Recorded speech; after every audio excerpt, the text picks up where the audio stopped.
नमस्कार दोस्तों, स्वागत है आपका अपने YouTube चैनल पर। मैं गौरव आप सभी का बहुत बहुत स्वागत करता हूं।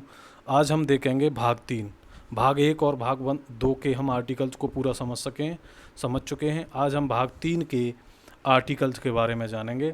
भाग 3 में आर्टिकल 12 से लेकर 35 तक अनुच्छेदों का वर्णन किया गया है, ठीक है। और भाग 3 का जो संबंध है वो मूल अधिकारों से संबंध है इसका, ठीक है। इसमें हमारे 6 प्रकार के मूल अधिकार हैं। पहले 7 प्रकार के थे। जो 7वां मूल अधिकार था संपत्ति का अधिकार, उसको 44वां संविधान संशोधन अधिनियम 1978 के द्वारा विधिक अधिकार बना दिया गया। अभी वर्तमान में 6 ही मूल अधिकार हैं।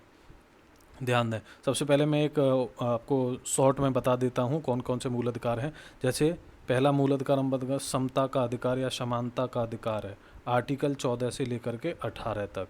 दूसरे, यदि हम मूल अधिकार की बात करें तो वो मूल अधिकार है स्वतंत्रता का अधिकार, आर्टिकल 19 से लेकर के 22 तक। थर्ड, हम मूल अधिकार की बात करें तो शोषण के विरुद्ध अधिकार, आर्टिकल 23 से लेकर के 24। या चौथे की बात करें हम तो धर्म की स्वतंत्रता का अधिकार, आर्टिकल 25 से लेकर के 28 तक की बात की गई है। यदि हम बात करते हैं 5वां मूल अधिकार की बात करेंगे तो संस्कृति और शिक्षा संबंधी, कौन सा? संस्कृति और शिक्षा संबंधी मूल अधिकार। तो ये आर्टिकल है इसका 29 से लेकर के 30 तक। और यदि हम छठे मूल अधिकार की बात करें तो वो है संवैधानिक उपचारों का अधिकार, रेमेडी आप पा सकते हैं, आर्टिकल 32। इसके तहत आप सुप्रीम कोर्ट जा सकते हैं यदि आपके मूल अधिकारों का हनन हो जाता है। तो सुप्रीम कोर्ट इसके तहत 5 प्रकार की रिटें जारी करता है: बंदी प्रत्यक्षीकरण, परमादेश, प्रतिषेध, उत्प्रेषण, अधिकार प्रक्षालेख। ये इन रिटों को हम डिटेल में समझेंगे। अभी हम इसमें आर्टिकल्स को समझते हैं। चलिए, तो पहले आर्टिकल की हम बात करते हैं। आर्टिकल नंबर 12 क्या कहता है, ठीक है। इस आर्टिकल 12 में राज्य की परिभाषा दी गई है, ठीक है। तो राज्य की परिभाषा में कौन? भारतीय संसद, राज्य की विधानमंडल है, ठीक है। और ये सारे स्थानीय निकाय, वो सारे के सारे क्या हैं, इसी में शामिल हैं। और जैसे क्या है कि जो पब्लिक सेक्टर की कंपनियां हैं वो सभी इसी राज्य की परिभाषा में शामिल की जाती हैं। यदि जैसे आप समझ लें कि कोई भी प्राइवेट आप निजी इकाई है या एजेंसी है जो यदि राज्य की संस्था के रूप में यदि वो कार्य कर रही है तो उसे भी आर्टिकल 12 के तहत राज्य ही माना जाएगा। इस बात को समझें। चलिए, नेक्स्ट हम समझते हैं आर्टिकल नंबर 13 क्या है। तो आर्टिकल 12 में आपको क्या देना है? आर्टिकल 12 में क्या दिया? राज्य की परिभाषा। पूछ लेगा कि राज्य की परिभाषा किस आर्टिकल के तहत दी गई, तो आपको क्या बताना है? आर्टिकल 12। नेक्स्ट देखते हैं हम आर्टिकल नंबर 13, मूल अधिकारों से असंगत या उनका अल्पीकरण करने वाली विधियाँ। इसमें क्या है कि यदि कोई विधि मूल अधिकारों का हनन करती है, ठीक है, तो उस विधियों का इसमें आर्टिकल 13 में जिक्र किया गया है, ठीक है। जैसे समझेंगे कि इस संविधान से ठीक पहले प्रवृत्त सभी विधियां उस मात्रा तक शून्य होंगी जिस तक वे भाग के उपबंधों से असंगत हैं। यानी इसके तहत यदि कोई विधि मूल अधिकारों का उल्लंघन कर रही है तो उसको शून्य घोषित कर दिया जाएगा उस हद तक जिस हद तक वो मूल अधिकारों का, जैसे कानून है, कानून में कुछ प्रावधान यदि मूल अधिकारों का उल्लंघन कर रहे हैं तो उनको हटा दिया जाएगा, पूरे कानून को नहीं निरस्त किया जाएगा। कानून का जो भाग मूल अधिकारों को, यानी जिस हद तक जितना भाग मूल अधिकारों का हनन करेगा उनको हटा दिया जाएगा, ठीक है। चलिए, नेक्स्ट हम समझते हैं इसी में पॉइंट क्या है। राज्य ऐसी कोई विधि बनाएगा जो इस भाग द्वारा प्रदत्त अधिकारों को छीनती या न्यून करती है तो इस खंड के उल्लंघन में बनाई गई विधि, ठीक है, उल्लंघन की मात्रा तक शून्य होगी। वही जो मैंने आपको बता दिया है कि क्या है कि जितना वो मूल अधिकारों का उल्लंघन करेगी उस भाग को उसमें से हटा दिया जाएगा, ठीक है। तो आर्टिकल 13 का मतलब यही है कि मूल अधिकारों का उल्लंघन करने वाली विधि को शून्य घोषित कर दिया जाएगा उस हद तक जिस हद तक वह मूल अधिकारों का उल्लंघन करती है, ठीक है। अच्छा, अब इसमें हमें समझना है कि जो विधि है, विधि की बात की जा रही है, विधि में क्या क्या चीज़ें शामिल होंगी। ये उसी के आर्टिकल 13 का 1 क्लॉज 2 क्लॉज और 3 तीसरे क्लॉज में जो बात की गई है आर्टिकल 13 के 13(1), 13(2) और 13(3) कि विधि शब्द का मतलब ये संदर्भ में अन्यथा अपेक्षित न हो। विधि के अंतर क्या है? राज्य में विधि का बल रखने वाला कोई अध्यादेश, यदि राष्ट्रपति अध्यादेश जारी कर देता है उससे किसी के मूल अधिकार का, तो वो भी क्या विधि माने जाएगी। आदेश, उपविधि, नियम, विनियमन, अधिसूचना, यहाँ तक कि रूढ़ी और प्रथाएं, हमारे समाज में जो रूढ़ियाँ और प्रथाएं चल रही हैं यदि वो किसी व्यक्ति के मूल अधिकार का उल्लंघन करती हैं तो उसको भी शून्य घोषित कर दिया जाएगा संविधान यानी सुप्रीम कोर्ट के द्वारा।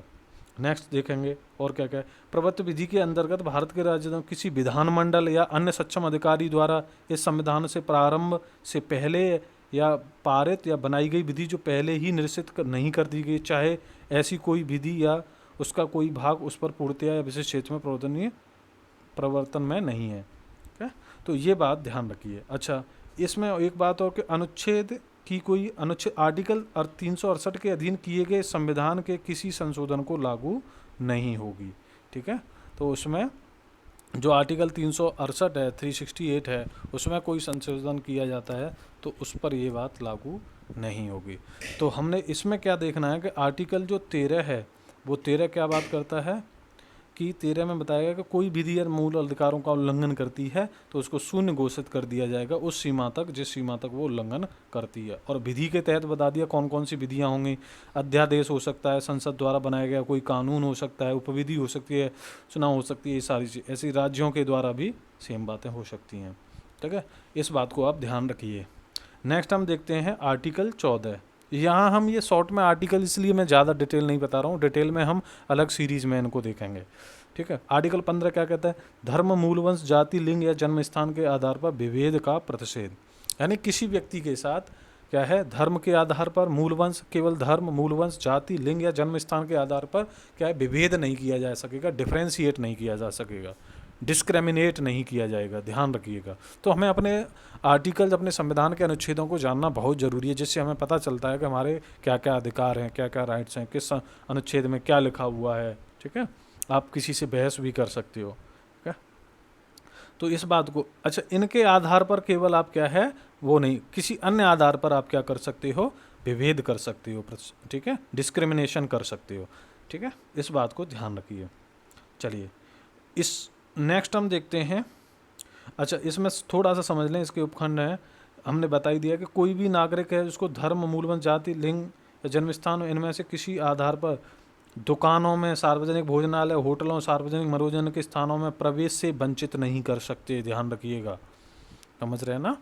इस आधार पर आप किसी को, ये नहीं कि ये लोग नहीं इसमें जाएंगे, ये महिलाएं मंदिर में नहीं जाएंगी, पुरुष ही जाएंगे, इस तरीके से आप किसी को प्रवेश को निषेध नहीं कर सकते हैं। अब समझते हैं हम आर्टिकल नंबर 16। आर्टिकल 16 क्या कहता, अच्छा, आर्टिकल 14 आई थिंक रह गया ना।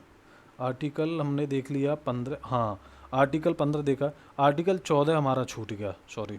आर्टिकल 14 क्या है, इम्पोर्टेंट, बहुत ही इम्पोर्टेंट आर्टिकल है ये। विधि के समक्ष समानता, विधि के समक्ष समानता, यानी कानून के सामने सभी व्यक्ति समान है, चाहे वो अमीर हो और चाहे वो गरीब हो। ठीक है, विधि के समक्ष समानता और विधियों का समान संरक्षण, दो इसमें बातें कही गई हैं। ठीक है, इससे किसी को वंचित नहीं किया जाएगा। विधियों का समान संरक्षण का मतलब ये है कि समान के साथ समान व्यवहार किया जाएगा। ठीक है, जैसे क्या है कि हम मान लें किसी भी जॉब में आप हैं, ठीक है, जैसे टीचर हैं, कोई डॉक्टर है, कोई इंजीनियर है, तो विधि का समान संरक्षण का मतलब अब ये नहीं कर सकते कि विधि के समान इंजीनियर और डॉक्टर और टीचर को आप कंपेयर कर दो कि इनके समान अधिकार हो ना। जो इंजीनियर है उनके जो अधिकार होंगे, तो अब इंजीनियरों में आपस में कोई विभेद नहीं किया जा सकता। यानी विधि का समान संरक्षण, सेम विधि इन सारे इंजीनियरों पर लागू होगी, ऐसे सेम विधि इन डॉक्टरों पर लागू होगी, सेम विधि इन टीचरों पर लागू होगी। इस तरीके से समझ रहे हैं ना, विधियों का समान संरक्षण। और विधि के समक्ष समानता मतलब क्या है कि ऐसा नहीं किसी व्यक्ति ने किसी का मर्डर कर दिया और वही दूसरे व्यक्ति ने मर्डर किया, तो ऐसा नहीं कि उसको फांसी की सज़ा हो जाए, उसको फांसी की सज़ा ना हो। तो ये है विधि के समक्ष समानता। कानून के सामने सब बराबर हैं, चाहे अमीर हो, चाहे गरीब हो, छोटा हो या बड़ा हो। समझ गए इस बात को। चलिए, 15 हमने देख लिया। 16 नंबर, आर्टिकल 16 देखते हैं। आर्टिकल जो 16 है वो क्या कहता है, लोक नियोजन के विषय में अवसर की समानता। ध्यान रखिए, यानी आप राज्य के अधीन कोई भी पद है उस पर यदि नियुक्ति हो रही है तो उसमें क्या है, सभी की समानता है, सभी को अधिकार दिया जाएगा। ठीक है, पहला वाक्य क्या कहता है कि राज्य के अधीन किसी भी पद पर नियोजन या नियुक्ति से संबंधित विषयों में सभी नागरिकों के लिए अवसर की समानता होगी। ठीक है, सभी को समान अवसर उपलब्ध होंगे। ऐसा नहीं कि ये जनरल कैटेगरी का इसको कम, ये एससी का, ये ओबीसी का इसको कम, सभी नागरिकों को। ठीक है, यदि फॉर्म निकलेगा तो सभी लोग भरेंगे उसे। दूसरा, राज्य के अधीन किसी नियोजन या पद के संबंध में केवल धर्म, मूलवंश, जाति, लिंग, उद्भव, जन्मस्थान या निवास इनमें से किसी के आधार पर न तो कोई नागरिक आप ठीक है अपात्र होगा और ना ही उससे विभेद किया जाएगा। समझ रहे हो? लोक नियोजन में भी केवल धर्म, मूलवंश, जाति, लिंग या जन्म स्थान के आधार पर आप क्या है किसी के साथ प्रतिषेध नहीं कर सकते कि ये स्त्री है, ये पुरुष है, स्त्री को लेंगे पुरुष को नहीं लेंगे, ये इस जाति का है, उस जाति का है। ठीक है, इस आधार जन्म स्थान वगैरह निवास के आधार पर आप नहीं कर सकते ये विभेद। आर्टिकल 3 क्या कहता है? इसका मतलब क्लॉज 16 का क्लॉज 3 क्या कहता है? इस अनुच्छेद की कोई बात संसद को ऐसी विधि बनाने से निवारित नहीं करेगी। अब इस बात को ध्यान रखें, जो किसी राज्य या संघ राज्य क्षेत्र की सरकार के या उसमें किसी स्थानीय या अन्य प्राधिकारी के अधीन वाले किसी वर्ग या वर्गों के पद पर नियोजन या नियुक्ति के संबंध में से ऐसे नियोजन या नियुक्ति से पहले उस राज्य या संघ राज्य भीतर निवास विषय कोई अपेक्षा अपेक्षित करती है। यदि कोई राज्य है, इस बात की ध्यान रखेंगे, यदि वो राज्य अपने नागरिकों अपने यहाँ कोई यदि निवास संबंधी बाध्यता को लागू करना चाहता है तो वो कर सकता है। ठीक है, ऐसी विधि क्या है संसद बना सकती है। ठीक है, जैसे कोई यूपी वाला चाहे कि नहीं हम अपने राज्य के लोगों को ही लेंगे इसमें, तो वो निवास की अनिवार्यता को क्या कर सकता है, लागू कर सकता है। ठीक है, ऐसा संसद कानून बना सकती है। राइट, चलिए अब नेक्स्ट हम देखते हैं इसका क्लॉज 4 क्या कहता है? इस अनुच्छेद की कोई बात राज्य को पिछड़े हुए नागरिकों के किसी वर्ग के पक्ष में जिनका प्रतिनिधित्व राज्य की राय में राज्य के अधीन सेवाओं में पर्याप्त नहीं है, नियुक्तियों या पदों के आरक्षण के लिए प्रबंध करने की निवारित नहीं। समझ रहे हो?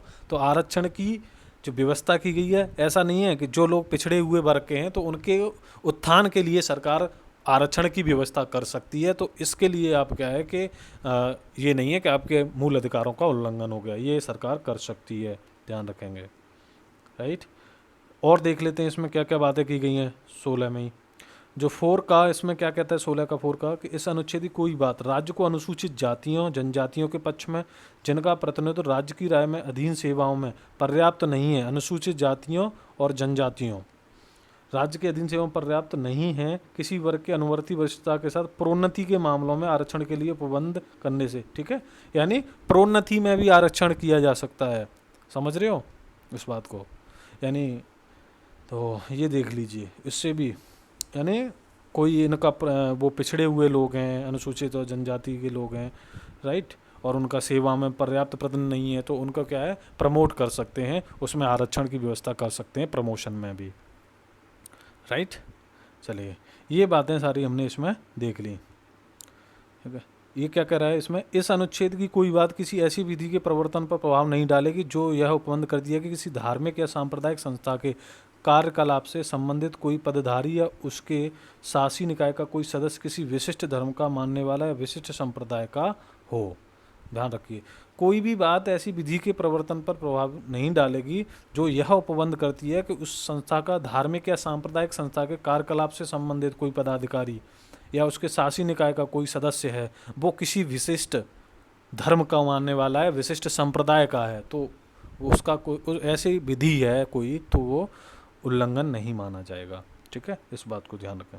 आर्टिकल 17 क्या कहता है? अस्पृश्यता का अंत। ठीक है, अस्पृश्यता का अंत करता है, छुआछूत का अंत करता है ये। अस्पृश्यता का अंत किया जाता है और उसका किसी भी रूप में आचरण निषिद्ध है।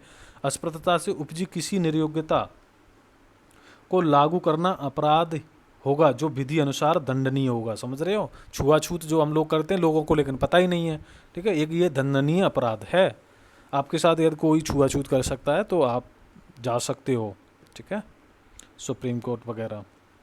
ठीक है, उपाधियों का अंत। आर्टिकल 18 क्या कहता है? उपाधियों का अंत। राज्य, सेना या विधि संबंधी सम्मान के सिवाय कोई और उपाधि प्रदान नहीं करेगी। जैसे पहले राजा महाराजाओं की उपाधियां प्रदान की जाती थी, तो इस प्रकार की उपाधियां, क्योंकि इनसे एक डिस्क्रिमिनेशन पैदा होता है, किसी के नाम के आगे लगा हो महाराजा फलाने सिंह, महाराजा ये सिंह, तो इससे एक डिस्क्रिमिनेशन पैदा होता है। केवल शिक्षा संबंधी, ठीक है, और विधि संबंधी ये आपको सम्मान ही प्रदान किए जाएंगे। राइट, इसको ध्यान रखिए। तो उपाधियों के अंत की जो बात की गई है वो आर्टिकल 18 में, बस ये ध्यान रखना है आपको, और 17 में अस्पृश्यता संबंधी। ठीक है, और आर्टिकल 16 में लोक नियोजन में अवसर की समानता। आर्टिकल 15 में केवल धर्म, मूल वंश, जाति या लिंग जन्म स्थान के आधार पर विभेद का प्रच्छेद। आर्टिकल 14 विधि के समझ समानता, विधि का समान संरक्षण। आर्टिकल 13 क्या कहता है, यदि कोई भी विधि मूल अधिकारों का उल्लंघन करती है तो उसको शून्य घोषित कर दिया जाएगा उस हद तक जिस हद तक वो मूल अधिकारों का उल्लंघन करती। आर्टिकल 12 क्या कहता है, 12 कहता है राज्य की परिभाषा को बताता है। तो आज हम इतने ही आर्टिकल 18 तक हमने देख लिए हैं, कल हम देखेंगे 12 से लेकर 18 देख लिए, 18 से आगे के जो आर्टिकल्स हैं उनको हम कल देखेंगे, ठीक है। यदि ये सीरीज बच्चों अच्छी लग रही है तो इसको लाइक करो, ज़्यादा से ज़्यादा शेयर करो। एक एक आर्टिकल से हमें पता चल रहा है, शॉर्ट में समझते चलते हैं कि क्या क्या आर्टिकल में प्रावधान किए गए हैं। और वीडियो को ज़्यादा से ज़्यादा सभी लोगों के बीच में शेयर करो, ठीक है। कमेंट करके आप अपने सुझाव दे सकते हैं तथा चैनल को सब्सक्राइब करना ना भूलें। चैनल को ज़रूर सब्सक्राइब करें और दूसरों से भी सब्सक्राइब कराएं। वीडियो देखने के लिए बहुत बहुत धन्यवाद।